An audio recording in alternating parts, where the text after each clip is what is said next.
Hello everyone, today we continue our introductory mini-series about medieval Japanese warfare that we have started looking at in parallel with the last episodes of the Eurasian regional warfare series as well, mostly in a comparative fashion with China and Korea. Today, given that we will look at, among the many things as we will see, the Mongol invasion of Japan, actually these three countries re-entered a bit like the same comparative approach, but the series is a bit in the spirit, in the line of the same Japanese sagas and attentively narrated almost in a poetical fashion, because naturally much of what we fortunately know is a bit shrouded in that sort of typically Japanese moral, cultural, philosophical temper that has also been, frankly, over-aestheticized, but still understandably fascinating from a knightly, nobiliary, aristocratic, but also military, intensely bloody and brutal point of view that definitely characterized medieval Japan. So we start with the Genpei War. We had arrived essentially at the end of the 12th century in the last episode. This war, also known as the Japanese War of the Roses, as we'll see now, even though it lasted much less, a civil strife, in fact, from 1180 to 1185, was fought between the Minamoto and Taira clans, naturally among the most powerful of the era, marked by the end, in fact, of the so-called Heian period and the rise of the Kamakura Shogunate. It would shape Japan's, at this point, probably feudal system. Following his defeat, Yoritomo, there was a prominent Minamoto clan leader who led campaigns against the Taira until his death in 1160. He left a 14-year-old son, Minamoto Yoritomo, the future founder of the same Kamakura Shogunate, who would become, in fact, Japan's first permanent shogun, as a matter of fact. Initially, Taira Kiyomori, the powerful leader of the Taira clan who dominated the imperial court in the late Heian period, ordered the execution of the young boy as the offspring of his bitterest rival. Yet Yoritomo's bravery when facing death touched his captors, right? Almost a Snow White scenario with the hunter, leading them to inquire whether he desired to leave. You understand how sort of poetical and legendary these notions are. And Yoritomo responded that he wished to survive, as he was the last of his family, to offer prayers for his ancestors' spirits. Quite a deal. This act of filial piety resonated deeply in a society where ancestral worship was central to political legitimacy, as the Minamoto, one of Japan's most influential samurai clans, claimed descent from the Imperial line, and so from God, through Emperor Seiwa, the 56th emperor that had reigned, according to the chronologies, between 858 and 876. Now, quite foggy areas that we've seen also in the previous video, but nevertheless, whose lineage bolstered the Minamoto's own claim to divine authority, strengthening Yoritomo's claim to leadership. So killing this blood was considered also sinful to a degree. In 1160, Kiyomori's decision to spare Yoritomo was influenced by his mother, Fujiwara no Takanotsume, a high-ranking noblewoman whose intercession leveraged her familial ties to the imperial court, securing Yoritomo's exile rather than execution. This would, however, be overindulgence, as we will see now, given the consequences. In 1160, Yoritomo's exile was specifically ordered by Taira Kiyomori to be overseen by Hoyo Tokinobu, a loyal Taira vassal and uncle of Hoyo Tokimasa, tasked with ensuring Yoritomo's confinement. One ensured Yoritomo's survival by placing him under the supervision of the Ito clan. This was a minor samurai family in the Izu province, loyal to the Taira. The Izu province, if you have an idea of Japan is from the side of the Pacific, right?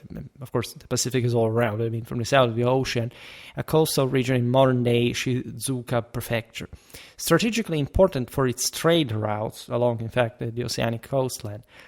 Moved by this selfless and devoted reply, the Taira chose to spare Yoritomo, as we've seen, sending him into exile in this province under the watchful eyes of the two loyal wardens.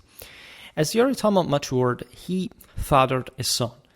His captors, wary of him reviving his family's legacy through this new blood, schemed to murder the infant by throwing him into a turbulent cataract. This echoes the quite tender-hearted Merovingian practices of smashing children's skulls on rocks, exactly because they bore the sacred blood through which eventually the inheritance of the kingdom derived. So here is a similar situation, even though in sort of eastern souls. Yoritomo discovered his enemy's plot anyway and successfully fled with his son. This escape occurred in 1176 when Yoritomo, aided by local Minamoto allies, evaded an assassination attempt himself orchestrated by Ito Sukechika, that was a Taira-appointed official in Izu, who had sought to eliminate his rival to secure Taira control. The assassination plot was uncovered through a secret message delivered by a Minamoto sympathizer, Takanotsume no Genji. Although I will be butchering, the Japanese phonetic transliteration anyway. A low-ranking samurai who infiltrated Sukechika's household and warned Yoritomo of the impending attack. The Izu province was filled with Minamoto loyalists, and he found sanctuary, thus, with a supportive lord, Ojo Tokimasa, a shrewd and ambitious local leader of the Ojo clan, which later became the regent family controlling the Kamakura Shogunate. Ojo Tokimasa, head of a prominent local clan, had served as deputy under Taira-appointed governors, leveraging his local influence to control key coastal trade routes, which later provided the same Yoritomo with critical resources for his rebellion. Tokimasa's support was cemented by his marriage to Yoritomo's sister, Hojo Masako, in 1177, creating a familial alliance that strengthened the Minamoto cause and elevated the Ojo clan's status. After escaping captivity, Yoritomo immediately visited the shrine of Achiman, the Shinto god of war and the tutelary deity of the Minamoto clan, revered by samurai for martial prowess. It's actually the god of war, where he made this prayer. And if you visit Japan, there are these shrines still in, quote, "Bestow upon me the title of Seitai Shogun, the supreme military commander, appointed by the emperor to protect the realm, a title historically temporary, but later made permanent by the same Yoritomo, protector of the emperor, the divine ruler of Japan, whose authority was central to political legitimacy." And the quote says, "If that is unattainable, grant me the governorship of Izu to take vengeance on those who imprison me. If neither is possible, let me die." Japanese historians record that from that moment, Yoritomo transformed into a cunning and relentless figure. As you understand, this is a rite of imperial initiation. Yoritomo is not quite the same after this, wholly committed to annihilate the Taira.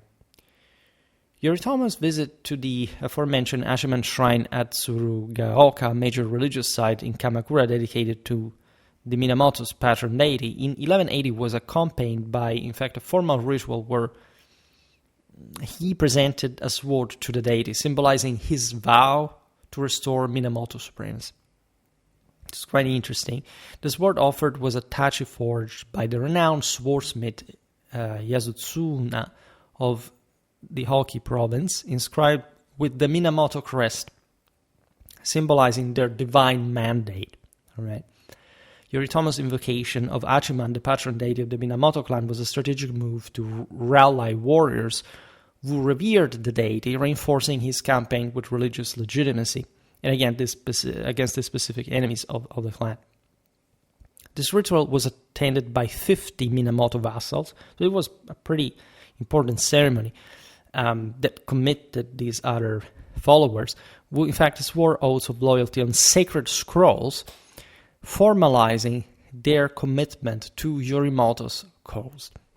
In the fall of 1180, Hojo Tokimasa and Minamoto Yoritomo launched an assault on the capital of Izu.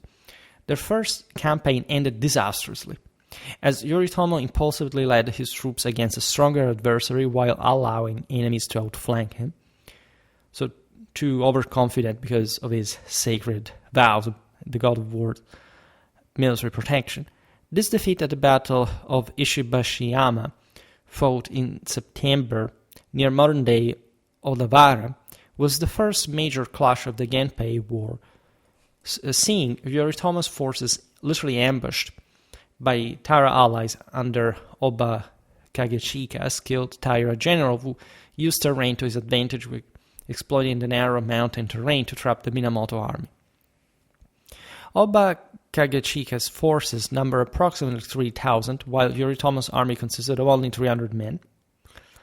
It's interesting to see this time of medieval Japan, or the end of the 12th century, like the very local, right, scale of warfare, say, compared to medieval Europe, where similar clashes could occur. But naturally here, of course, the numbers are a bit, like, we don't think there was actually a 10-1. In any case, especially for the ambushers, this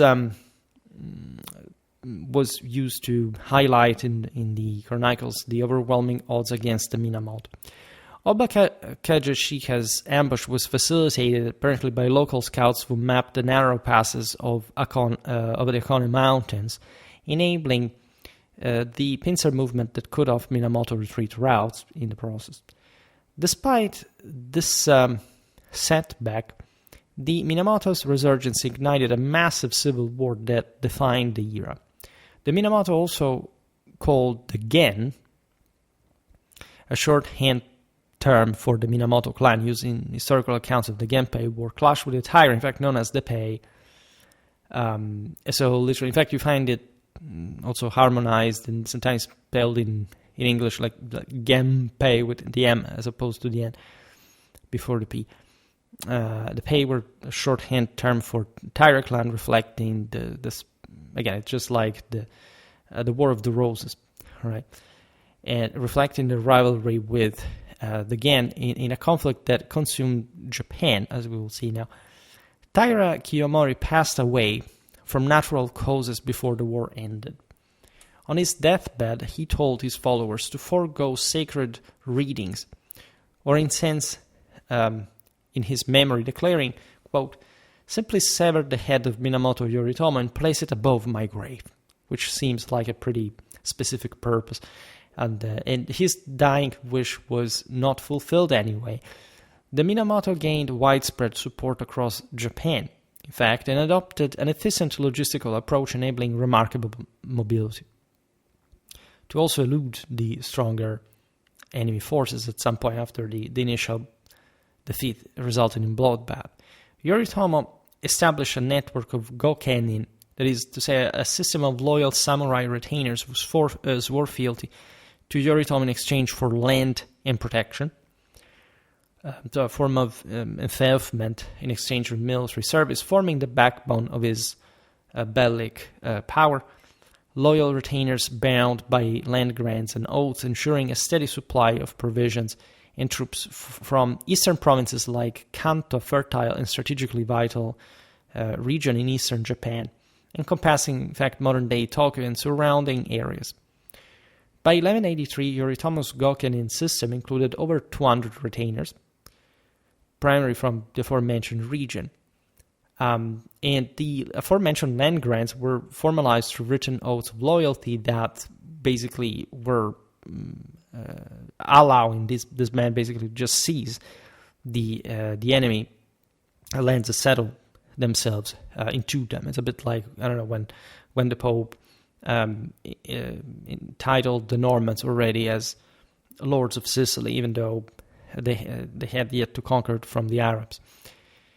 These oaths were recorded on Kishomon, that is to say, sacred documents invoking Buddhist and Shinto deities stored in Kamakura's Tsurugaoka Achiman shrine as a spiritual guarantee of loyalty. Additionally, these troops were guided by Yoritomo's younger brother, Yoshitsune, a legendary Minamoto warrior renowned for his tactical brilliance and daring exploit.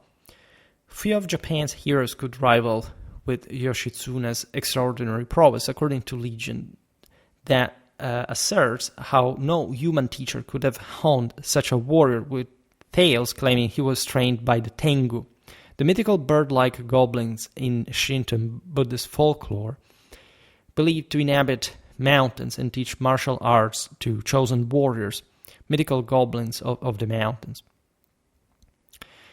This is interesting because, I don't know, Albovin, king of the Longobards, was probably the friend of the elves, and so there was some kind of, idea, of course, of initiation, of military ascesis, as we've seen, self-devotion, and more.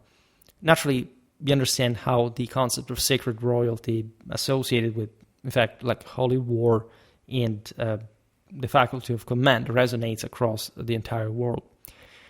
The young warrior started, we're talking Yoshitsune, it's probably the era of medieval Japan, in a Buddhist monastery, right? A common upbringing for samurai sons, by the way, where discipline and literacy were instilled alongside martial training, right? But he soon escaped, much to the relief of the priests responsible for him, because his fiery temper was already manifest at a young age. As you understand, there is all here yet another monastic military built-up tradition of training and education, broader religious and military affairs. For all those who also think that Buddhism was a peaceful, right? It was literally founded by a member of the Kshatriya military class, right? So ask, I don't know, Martin of Tours, what his business was as a member of Julian's Scholae Palatine, right? Now, Yoshitsune's early training at Kurama Temple, a Tendai Buddhist temple north of Kyoto, known for its martial and spiritual traditions, included exposure to martial traditions like influencing the warrior later unconventional tactics to a degree, or exceptional ones at least. At Kurama, Yoshitsune studied, in fact, under the monk Chiyo, who taught him the art of soijotsu, spear fighting in particular, which became a hallmark of his battlefield agility. Naturally, samurais, obviously as knights, just like in the West, were trained with every single kind of weapon and used them much better than anybody else. Never think that a 12th century medieval knight can't use the bow on horseback better than any other, bowman, like born and raised in the woods and simply hunting for a living. Yoshitsune fled Kurama Temple in 1174 at the age of 15, traveling to Hiraizumi, a prosperous northern city in modern-day Iwate Prefecture, controlled by the Fujiwara clan, where he was sheltered by Fujiwara no Hideira, a powerful regional lord who supported the Minamoto cause. Hideira provided Yoshitsune with 200 mounted warriors from the northern Oshu region, bolstering his forces for future campaigns. Typical war bands, just like also the Masnatu of the West in the same period.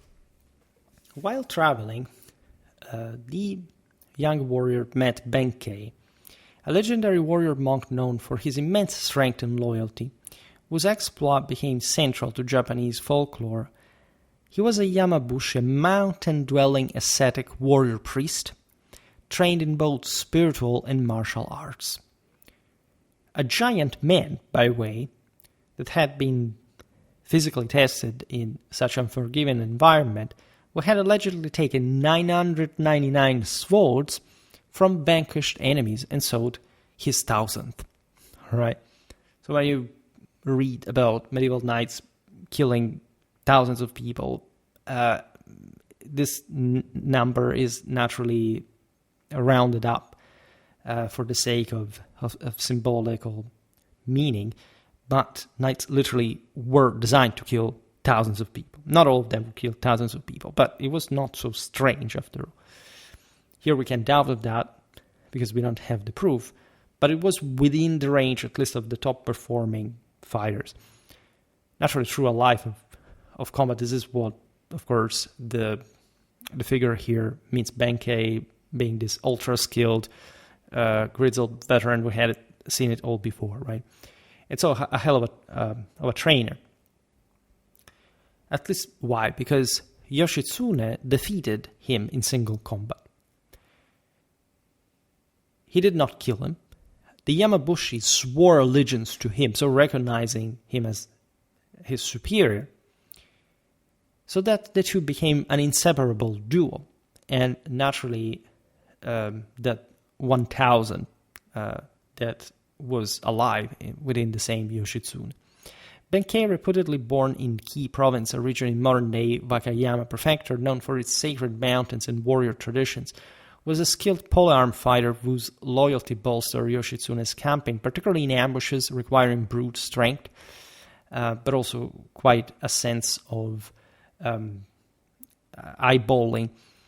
Benkei's weapon of choice was a naginata, a pole weapon with a curved blade which he wielded to devastating effect in close quarters combat. Yoshitsune expelled the Taira from Japan's main island and chased them by sea, navigating his forces through a violent storm to launch a surprise attack on their new stronghold.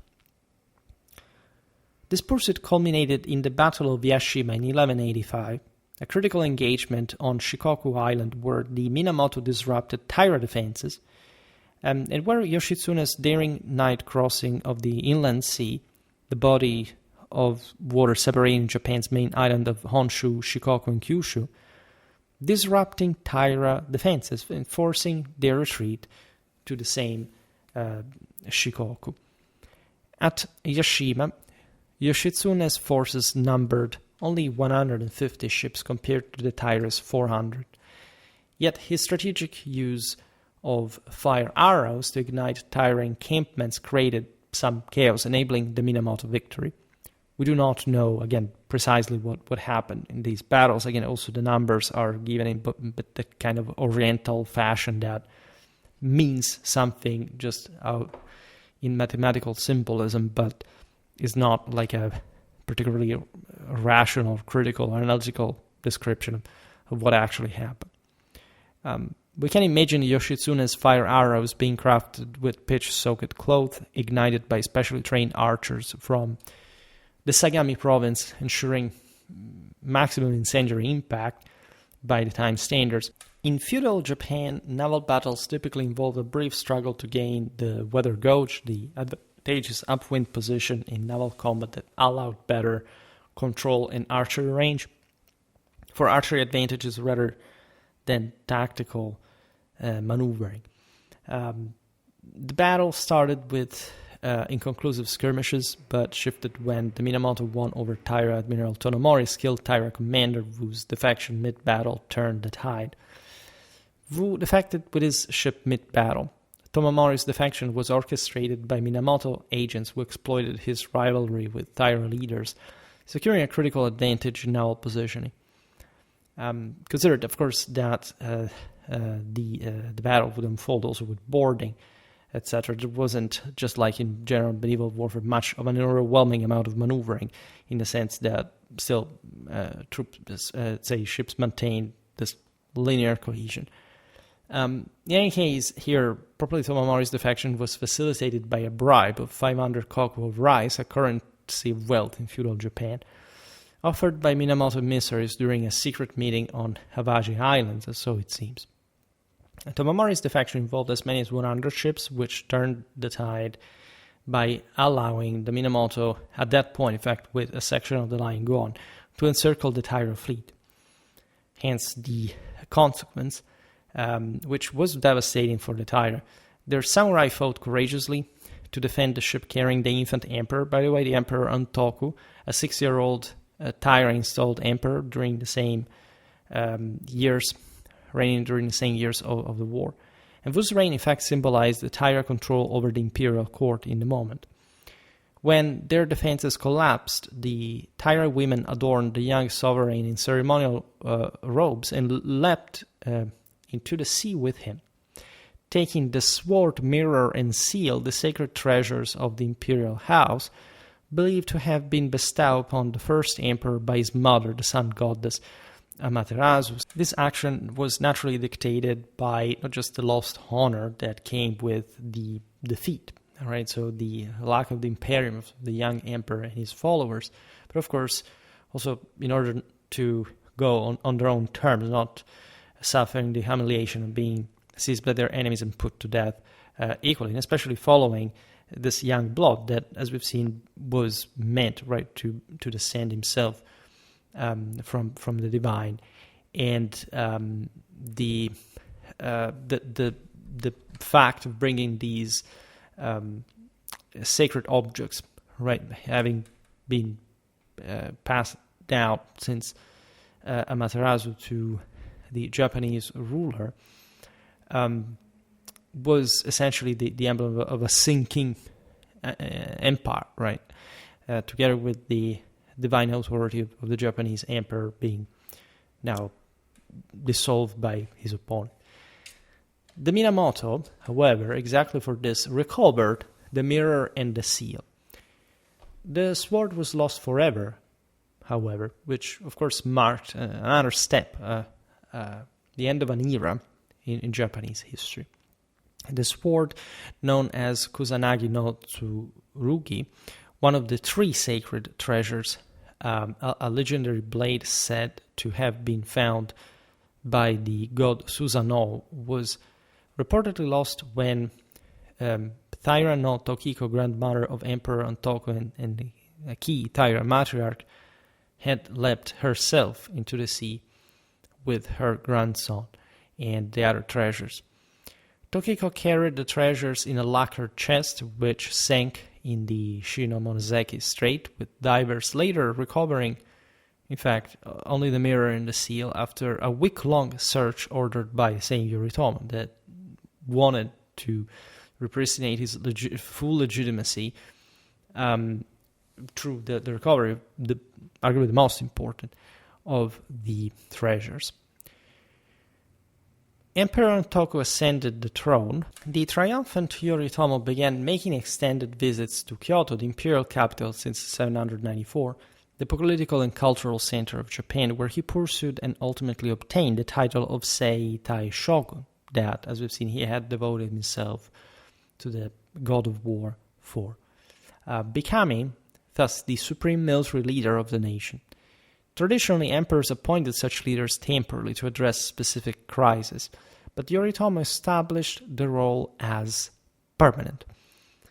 Yoritomo's shogunate, the military government established in 1192 based in Kamakura, created de facto a permanent dual governance system that sidelined the imperial court's direct control over provincial warriors. Yoritomo's appointment as shogun was granted by Emperor Go-Shirakawa, a retired ruler who reigned between 1155 and 58, who wielded significant influence behind the throne. The appointment was on August the 21st of 1192, after, by the way, prolonged negotiations, of course, to secure imperial recognition of his military authority, because, again, the shogunate had not been yet permanent in Japanese history. This tells you how important the Genpei War historically was, also in settling literally this other age in Japanese history and politics. The aforementioned negotiations included Yoritomo's donation of 1,000 koku of rice to the imperial court, a gesture that naturally underscored his economic power and secured Go-Shirakawa's approval as a consequence. The Hojo, a powerful samurai clan allied with the Minamoto, we encountered before, rose to prominence as regents of the Kamakura shogunate, given their services in the previous war. A Japanese saying goes, quote, "A general leaves no worthy heir." Yoritomo's son Yoriya, the second Kamakura shogun, reigning between 1192 and 1203, proved, in fact, to be, according to proverb, a dissolute figure whose weak leadership led to Hojo dominance instead. Hojo Tokimasa, Yoriya's maternal grandfather, who had once saved Yoritomo, seized power as Shikken, the regent of the shogunate. All right, so you have an emperor, you have the shogun, and the regent of the shogunate itself, a position that effectively controlled the government, by the way. And so there is an infeudation of an infeudation, right? Imperial power. Tokimasa consolidated power by appointing Hojo loyalists to key administrative posts, so securing the establishment in his favor.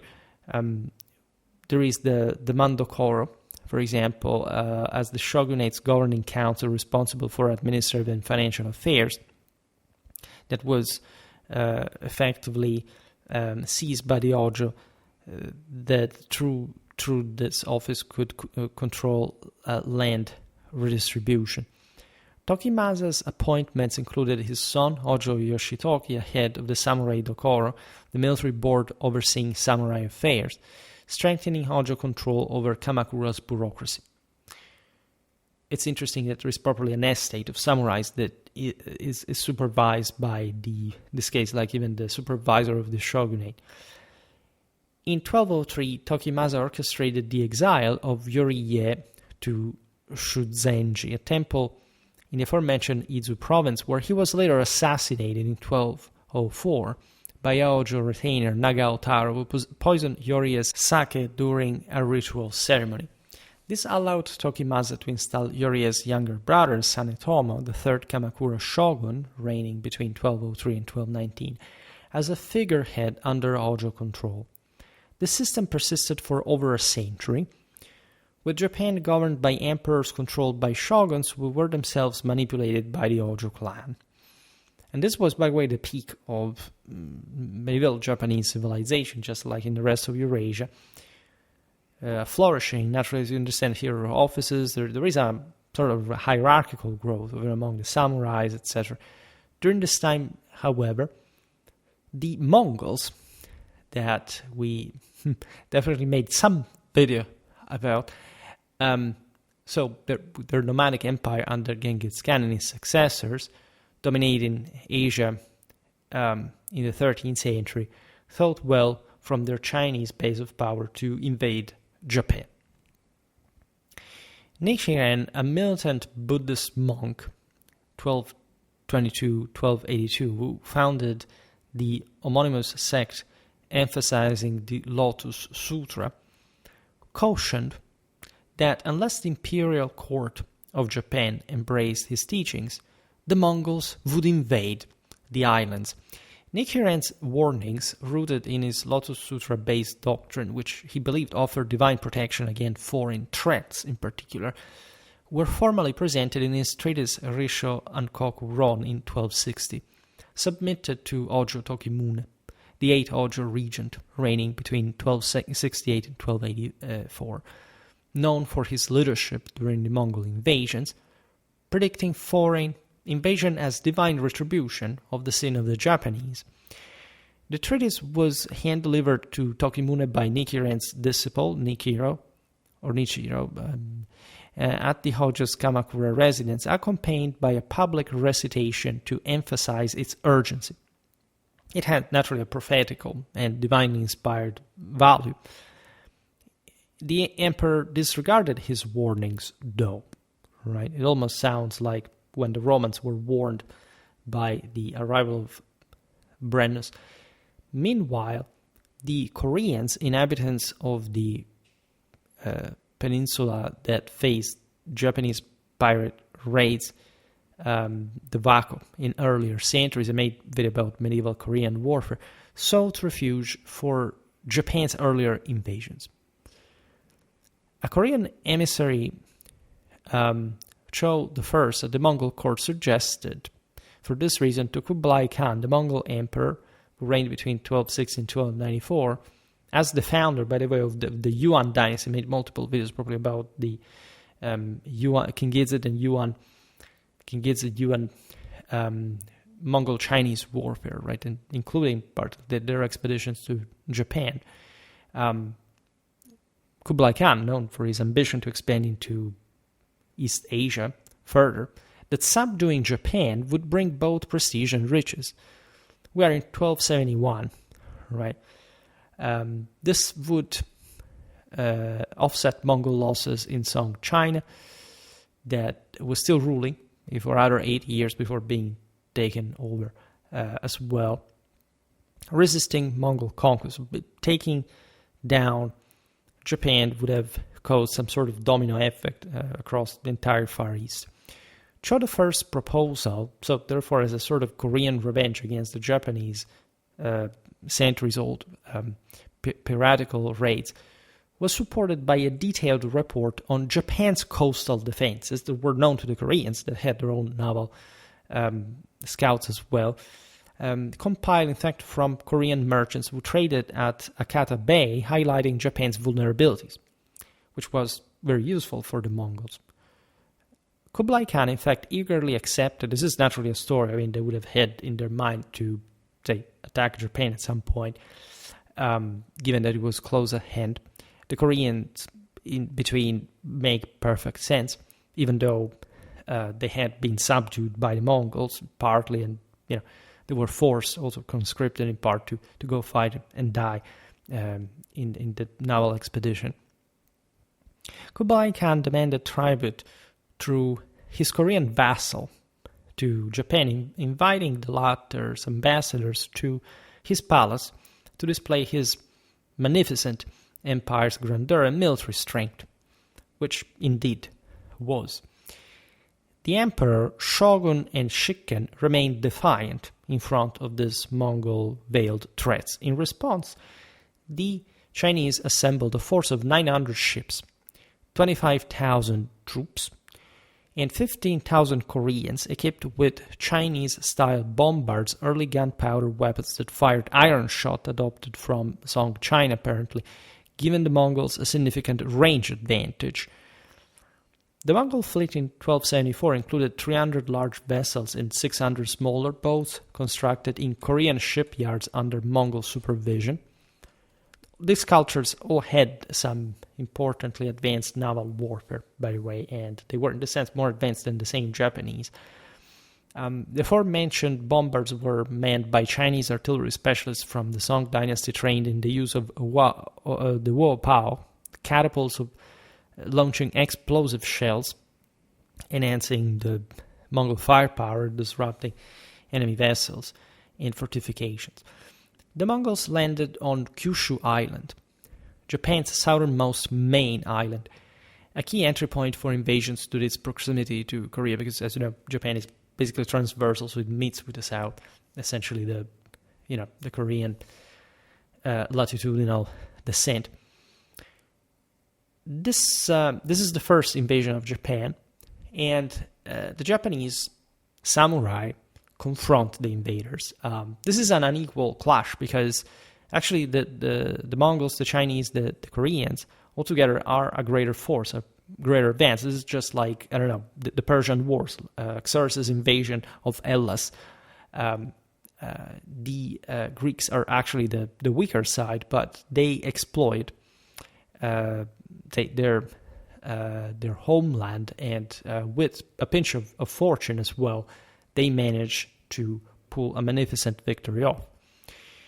Now, at some point, we will also make a more in-depth video about the Mongol invasions of Japan, and also the individual ones, one by one, to properly analyze better from a strategical point of view what was going on. The exact size of the Japanese forces is unknown, at least explicitly, but we presume them to have been outnumbered, and or at least not to have had the strategic upper hand. Otherwise, the Mongol landing would have been impossible to begin with. But that was also a very delicate moment where, of course, if you concentrate your forces on the coast, you can put the enemy in an incredibly delicate and dangerous position. The Mongols used crossbows, early cannons, poisoned weapons, and drummers, whose clamor spooked Japanese horses. It's not like probably gunpowder had never been used in Japan, but at least the use that the Mongols and the Chinese made in a more concerted way was sort of more impressive. We're talking here, by the way, like firearms are at the beginning of their employment in Europe. They will be seen in the first decades of the 14th century, but likely they were already being toyed with at this point. And so here the Mongol and Chinese superior tactics are used to attentively encircle and kill the samurais who rode out to proclaim their names and issue challenges. It's a bit of a sort of anecdotal mythology, the fact that the Japanese were just some almost Quixotean sort of kind of fools that just went out there without realizing that the enemy did not play their sort of more chivalric game and getting slaughtered in the process. Of course, this was a very functional confrontation where indeed individual samurais and their retinues would launch themselves against the enemy, also just to show bravery and to just keep pressure on them as they were still on the beachhead. It's only a quite delicate position, and surely many of them died that way, displaying enormous courage in the process. At the Battle of Bun'ei in 1274, fought at Akata Bay on Kyushu, the Mongols used heavier formations, contrasting with this more samurai individualistic combat style. Both sides, of course, use collective tactics. Just this means that the Mongols and the Chinese were overall better trained, disciplined. They had less of a primitive and feudal background like the Japanese, which, as a consequence, suffered heavy losses at this specific part of the Japanese coast, critical for both trade and now defense. Remember that here, if the Mongols secure the beachhead, they can't simply take over the entire Japan by just steamrolling these guys in open field. Either you stop the invaders here or you die in the enterprise. The Mongol forces, a number approximately 40,000, including 5,000 cavalry, facing an estimated 10,000 samurai defenders. The Mongol host was supported by 2,000 crossbowmen, whose rapid-fire volleys disrupted samurai cavalry charges. This is almost paradoxical because these are the same tactics that the Chinese would use against the Mongols, pinning them down with heavy infantry and supporting that with crossbows. And even the early Kingizids had been facing sort of other more cynicized Mongols that fought with an extensive amount of infantry challenging cavalry of the steppes. Here, the Japanese samurais are not quite steppe horsemen, but they're heavily influenced by that kind of war. Paradoxically, Japan, Korea are much more steppe influenced than China in military qualitative terms, and here the Mongol leadership, the Mongol elite, with their cavalry forces are mostly aside in order at least supervising the situation, because naturally beachhead is somehow a closed space and you have to use infantry and fight each inch along the shoreline. In fact, despite all these challenges, the samurai's bravery earned their enemies' respect. I mean, it would have had a veritable spectacle to see this 13th century Japanese knights fighting and dying in this magnificent and desperate way, which was historically recompensated by the divine glory. In fact, as the battle was raging, a seasonal typhoon, a powerful tropical cyclone common in the Sea of Japan during late summer and autumn, because this had been delayed to that point, brewed in the marginal sea between the Japanese archipelago and the Asian mainland. All right, this is the famously inspired, in fact, divine wind, the kamikaze, that would later echo in sort of Japanese military fantasy. Korean sailors familiar with these storms, by the way, had actually advised their Sino-Mongol commanders that the fleet could only survive by weathering the storm at sea, which would leave the army stranded on the beachhead, however. And so, unwilling to risk isolation, the Mongol commanders withdrew their troops to their ships and actually ended up leaving Japan, all right? Because basically with the typhoon storming the area at this point, the initiative was lost, right? There was no way to simply re-land with the Japanese consolidating their position, and that's how essentially this first expedition failed. The typhoon's approach was predicted by Korean navigators who, as we've seen, observed unusual cloud formations and wind patterns off Tsushima Island, prompting the Mongol retreat. Kublai Khan sent, however, another embassy demanding Japan's surrender after this debacle.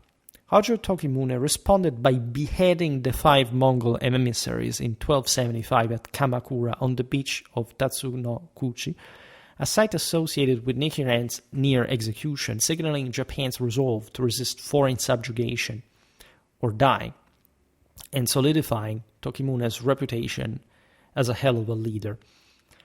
The emissaries' heads were displayed on pikes along Kamakura's main road, a public spectacle ordered by Tokimune to rally samurai morale in the process, and sending, of course, a very clear message to China. Kublai Khan began preparing thus a second invasion, while Tokimune issued a decree ordering samurai to halt internal conflicts and unite to defend the nation. These things really happened, right? Of course, the Mongols were not to back down because they were really, at the time, arguably the greatest army out there or at least in Far East Asia. There were, in other, say, medieval Europe, I found it many times, some general issues of pacification also, for example, exiles recalling to cement political unity in front of enemy threat. And the samurais, in fact, understand that in front of a new Mongol onslaught, they have to at least temporarily put aside their ritual feuds. Tokimune also ordered the construction of a 20-kilometer stone wall along Akata Bay, designed to limit Mongol landing zones and protect against cavalry charges, because the Mongols used that during invasion as well. This is very interesting because it shows how the Japanese are, of course, prompted as other peoples, by the way. Think about the Poles that, see everything razed to the ground, at least to a great degree, and they start building with much more stones, like in the 13th century, after the Mongol passage. And here the Japanese are sort of bolstered in their art of war development by, of course, the fight against such updated and terrible foe. The aforementioned stone wall was completed in 1276 using local limestone standing approximately 2 meters high with towers every 100 meters. This is, again, incredibly interesting because it had a specifically strategical and tactical function, probably to halt the enemy landings, to contain them at least. The wall's construction was overseen by Shoni Sukeyoshi, a Kyushu-based samurai lord who mobilized 5,000 laborers from Chikuzen province to complete their project in 6 months. 7 years later, the Mongols launched their second campaign in 2 phases. Allegedly, again here, we must do sort of more videos on this topic also just to analyze the numbers that are exaggerated to an extent. 70,000 troops allegedly set out from Korea, where in June 1281, followed a month later by, even more allegedly, 100,000 Mongol and Chinese soldiers from China. The samurai formed a defensive line behind a low wall, conducting frequent raids to disrupt the enemy, but lacking otherwise a cohesive strategy. This enemy force was massive. So they do something which is, I actually also just recently wrote an article of a battle that unfolded in similar ways, right, with some units, probably cavalry ones, that were deployed at the gates of the camps, supported by infantry that could also target the enemy from the ramparts. Consider some kind of, imagine a ditch, double ditch sometimes. This kind of bridges, ramparts made of, as we've seen, limestone, also in this case with further castles, like some sort of with palisades and so on, towers. This naturally was basically impassable as long as it was garrisoned, or at least the Mongols had to attack it head down, suffering great losses in the process. To the point that, in fact, the invaders planned to outmaneuver and surround the Japanese force, but their two invasion fleets failed to synchronize this time, leading to a further stalemate. A Korean fleet actually landed at Imari Bay. This was a less fortified coastal area in northwestern Kyushu. It was a secondary, partly diversionary, but also sort of flank force with allegedly 900 ships carrying 40,000 troops, while the Chinese, in this sense, kept delaying until July by a shortage of provisions due to depleted Song China granaries, by the way, jamming the situation further. I mean, if you have allegedly 100,000 troops across 3,500 vessels, here it's really like Xerxes in Greece, right? 480. Like, the logistics are crushing you, right? Even if these had been just 50,000, which is more likely, it's something insane. And the Mongols can attempt to pull off, almost succeeding. But as you understand here, many things can and will go wrong. So the Chinese fleet's delay was further caused by a month-long resupply fort necessitated by also prior Mongol campaigns. And just imagine all the sort of generational resources needed for carrying out this traumatically expensive expeditions. That's also how much Japan was worth. On August the 14th, another typhoon, however, struck during the Battle of Koan, fought primarily at Akata and Takashima, because the Japanese have their own ships, by the way, all around. They're not simply terrestrial forces, right? And in the process, it's a bit like an Armada situation. We also talk about that in the actual 1588 case. So the Japanese are a bit like the English situation. They don't quite approach the more powerful enemies. They stay a bit more at a distance. They pepper the enemy with missile attacks, trying to disorder them, to make them waste time, and proceeding by that, hit-and-run tactics. The typhoon once again scatters the Mongol fleet and drowns an estimated 80,000 troops, at least estimated by the most catastrophistic and actually quite impossible numbers of such an expedition, with survivors reaching the shore to be cut down by samurais at Takashima. So this is an island of Kyushu. The Battle of Koan had seen the destruction of allegedly 2,000 Mongol ships, with only 200 vessels surviving the typhoon's impact. These samurai at Takashima were led by Kusunoki Masatsura, descendant of Kusunoki Masashige, who organized a night raid using 3,000 archers to slaughter 10,000 stranded Mongols. So imagine you are shattered, like after the shipwrecks, this attempt, this disastrous landings. You have lost your supplies. You're trying to rally your troops on the beach, hoping that some other sort of Mongol force arrives, inspired to pick you up in spite of the terrible conditions, and you start being pinned down by Japanese archers that bombard you from all sides, gradually taking you down one after the other. This also, by the way, tells you how, of course, in all this, and very often the accounts are legendary in many ways, but there would have been a quite complex, complete tactical situation. It's not like a movie or a video game. Like, literally, like there are some functional forces that still maintain their unit cohesion. And equally, the Japanese still are wary. They do not just Turkey shoot per se. They're aware of the fact that if they close in, they can, they will risk, right, and maybe like even give the Mongols an opportunity to establish another bridgehead if their forces are repelled there. In all this, as it often happens in other times in history, think about the Peloponnesian War after the Persian ones. Japan, from one side, steps up in the art of war and broader development, but it does not quite become a more united country, or at least internal strife is deepened, right? You can argue that, yes, civilization in the country is actually leveled up by the Mongol invasion for many reasons. But at the same time, the internal powers and ambitions, the ones that had been used also to fence off the Mongols, are now, given the absence of a Japanese outward expansionism, put at the service of the local ambitions and strive for power. Samurai and clan lords anticipated rewards for their courage, but with no new territories to distribute, Hojo Tokimune had no lands to grant them. Thus, these people wanted to be paid. They wanted something in exchange for their service. It was an excuse, essentially. It was understood, of course, that the Mongols were threatening the Japanese independence.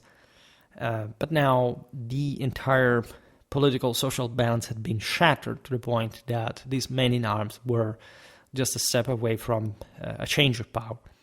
The lack of spoils, in particular, led to the rise of the Akuto, that is armed bandit groups composed of disgruntled samurai veterans who raided estates to offset their debts, active from 1825 onward into the Kanto and Kansai regions, targeting merchant caravans and Ojo estates.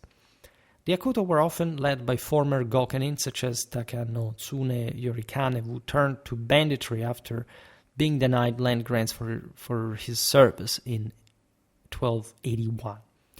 Many noblemen who had borrowed heavily to fund their armies at a greater sort of strategical, logistical level had fallen into chronic debt, while merchant moneylenders grew more assertive. Japan's militant monasteries, such as those of the Tendai and Shingon sects, attributed the typhoons to the aforementioned kamikaze, divine wind, brought by their sacred chants, which naturally finds quite a parallel also in the West. Like our medieval monasteries were meant to explicitly, like if you read Charlemagne's issues and so on, to pray for military victory and to properly call divine aid and reinforcing properly soldiers' favor through the sacred chants. The Tendai sects in Rikayuji Monastery, a powerful religious and military center on Mount Ie near Kyoto, mobilized 1,000 warrior monks to the city in 1282, demanding land grants in Yamashiro province as payment for their prayers. In other words, they descended from their fortified and sacred mountain, asking properly for tribute to the exhausted populations. The monks carried sacred relics, by the way, from Mount Ie, including a statue of the deity Akshiman, the god of war, to legitimize their demands as a divine mandate. Right? And relics were brought on the battlefield of medieval Europe quite often, right, to spur probably the religious fervor of the fighters. In 1318, Emperor Go-Daigo was a rather ambitious ruler, ruling between 1318 and 1339, seeking to restore direct imperial rule, as we've seen at the detriment of the shoguns and their protectors, took the throne. He was 31 at the time, determined not to be a puppet ruler, in fact, like his predecessors. He secretly built alliances with samurai and appointed loyal supporters as abbots of influential warrior monasteries to rebel against the Oyo. His key ally was Kusunoki Masashige, a minor noble from Kawachi province known for his guerrilla expertise. Beginning his campaign in 13 1331, fortifying Akasaka Castle in Kawachi province, where he repelled a Hojo army of 10,000 using only 500 men. Allegedly, and in any case, with an adequate defensive fortifications, you could definitely bog these forces down.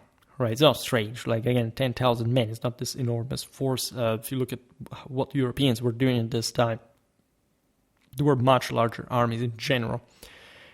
Japan, again, has this more provincial, local, fractal dimension of the various clans, but it is definitely possible to fence off 10,000 men with 500 if you are in an incredibly enclosed fortress, however.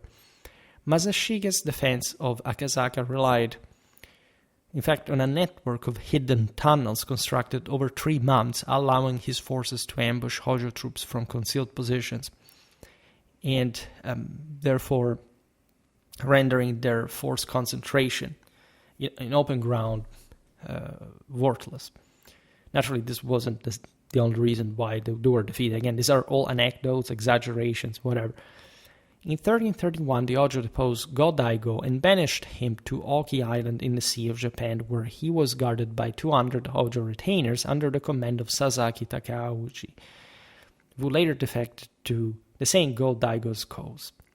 3 years later, in fact, Go-Daigo escaped, rallied Japan's warriors, and marched to overthrow the Hojo. To many samurai, the emperor embodied Japan's true authority. His exceptional political skill united his supporters into an unstoppable force.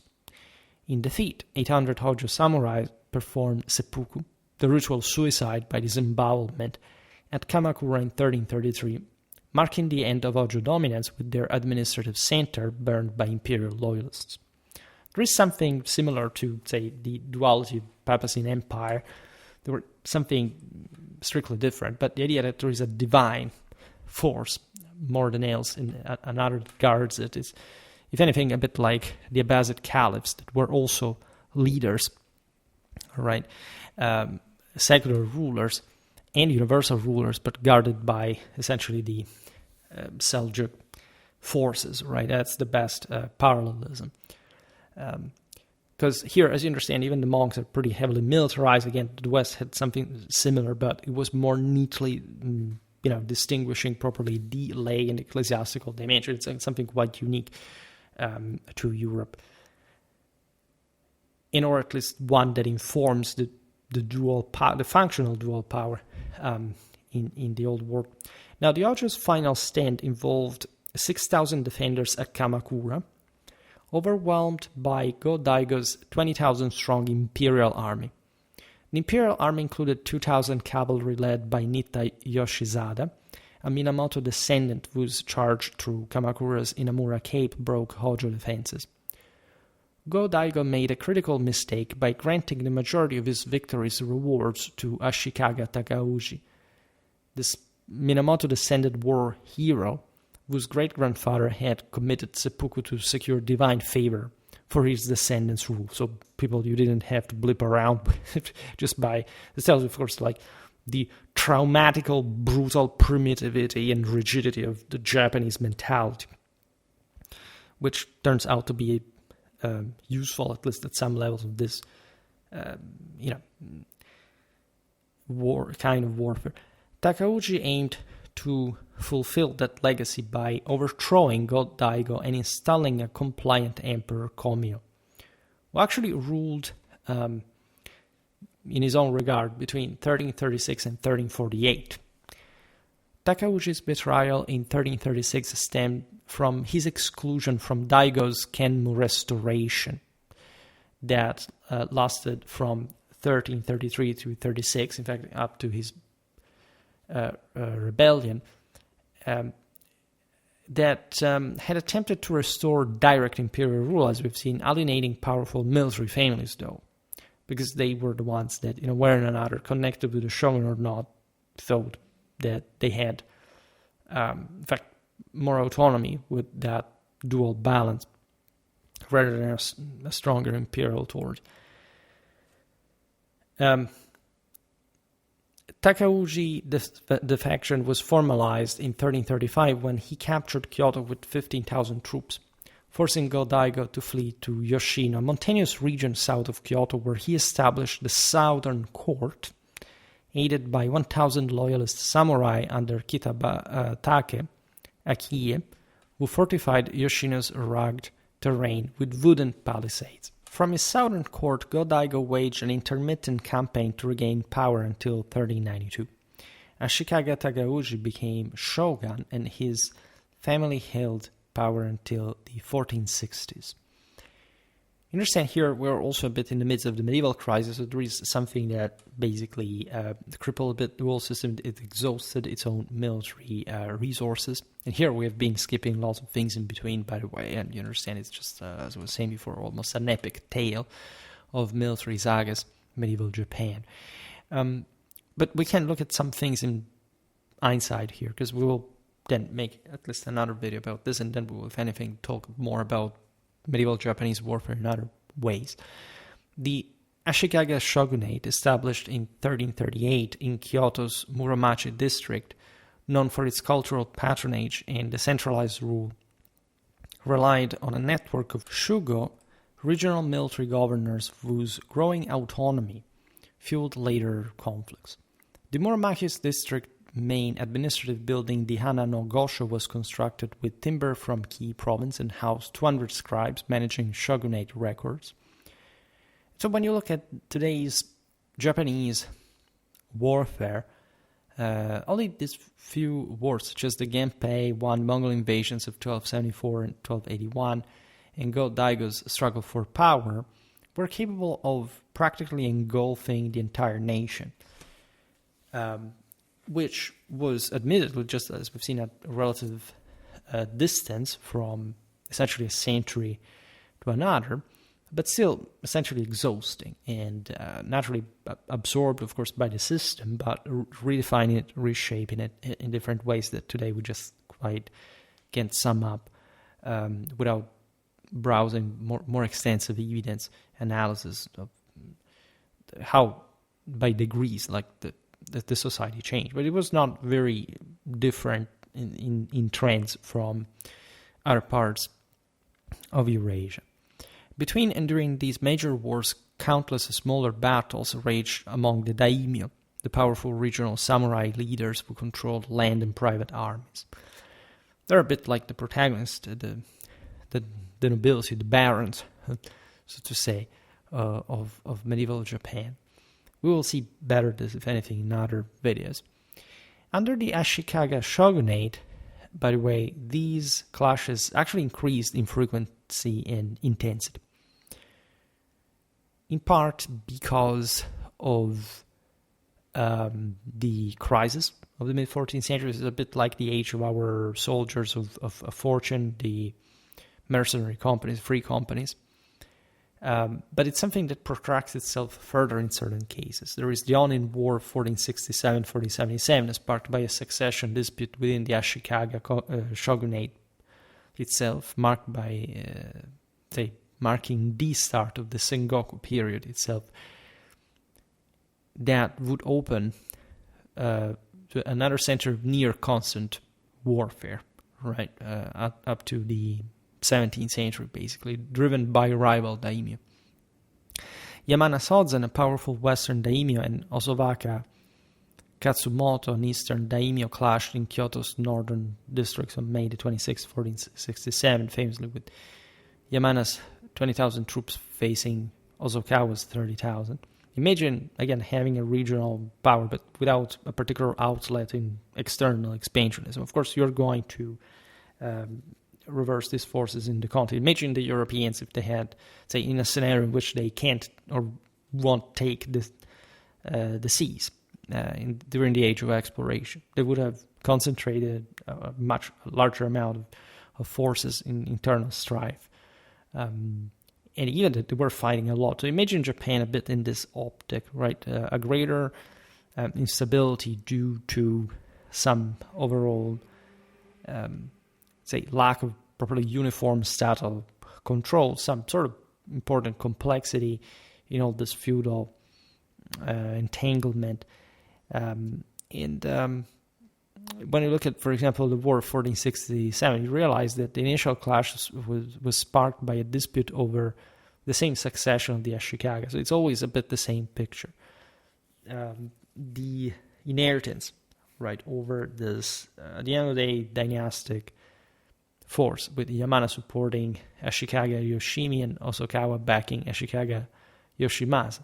So there is always some kind of sub-infeudation, some control of power figures connected with particular imperial force, whether we're talking probably the emperors or the shogun, like in this case. This were incredibly disruptive wars, by the way, escalating also into urban clashes that raised at the time apparently 4/5 of Kyoto's temples and residences. They're incredibly traumatic events. Although the Ashikaga officially ruled Japan, you understand that, therefore, this unity did not exist. Their authority was fragmented, marked by a mosaic of warring lords. And if anything, we will see this better in the next video, because also probably the 15th century deserves a bit of attention. And then at some point we'll also pass to early modern Japanese warfare, that is sort of the most sort of iconic in some ways, but was preceded by a medieval reality that I think is very fascinating and should be approached a bit more thoroughly through probably a military lens. Very well. Again, I'm glad to cover Japanese history, because medieval Japan in particular, up to this year, had really not existed on Schwerpunkt. We made this is the second video specifically dedicated to that. And we, as I was saying at the beginning, if you remember, there is that Far East Asian series about between the 11th and the 14th century that partially takes into account Japan as a standalone. The last video was, in fact, about Korea and Japan. The first one was about China. Also, we have to finish this, and there is also a series about that we're doing about the different summaries, if anything, particular times of enmity between China and their neighbors. So I think I'm going to make a specific video about 13th century Japanese warfare, more in depth and connected mostly with the Mongol invasions, so comparatively to China in a sense. And then we'll see, because honestly the reason why I haven't covered this earlier is that I don't really have in the cycle one specific branch dedicated to Asian warfare, medieval Asian warfare at least, or at least I have, but it doesn't arrive to Japan, to Far East Asia normally, so I had to take different measures and start talking a bit, sort of, especially the Chinese side of the story, as you know, from a couple of years. If anything, just as an introduction, really, and